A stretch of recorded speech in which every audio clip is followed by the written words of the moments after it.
આપણે જેને ખંભો દુખતો હોય, ચોટી ગયો હોય, ફ્રોઝન શોલ્ડર હોય, એના માટેની કસરત છે ઘરે કરવા માટે.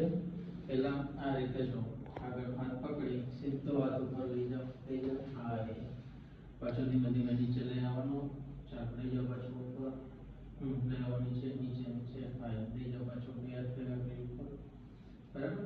આવી રીતે 20 વખત કરવાનું, બરાબર. ઉપર થઈ જાય પછી સાઈડમાંથી આમ ભેગો ઉપર કરવાનું, પાછો ધીમે ધીમે નીચે, બરાબર. લઈ જાઓ પાછું સાઈડમાંથી ઉપર, બરાબર. આ બીજી કસરત છે, આ 20 વખત. એ થઈ જાય પછી ખંભે હાથ રાખી અને આખા ખંભાને ગોળ ફેરવવાના, બરાબર. આગળ પાછળ બંને સાઈડ 20 વાર ખંભા ગોળ ફેરવવાના, બરાબર. એ થઈ જાય પછી ડોક પાછળ હાથ રાખી આ રીતે કોણીથી અંદર બહાર આવે, એક કસરત આવે છે, બરાબર. નીચે પછી ખંભાને ગોળ ફેરવવાના, બરાબર. આગળ 20 વાર, પાછળ 20 વાર, બે સાઈડ, બરાબર.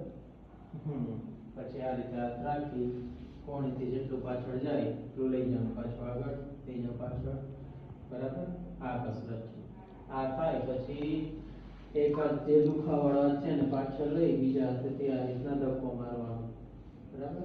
આ રીતના ધક્કો મારવાનો, વળી પાછળ ધીમે ધીમે નીચે, વળી પાછળ હાથ લઈ જવાનો, બીજા હાથથી ધક્કો મારવાનો, બરાબર. આટલી કસરત તમે ખંભા માટે કરી શકો છો ઘરે.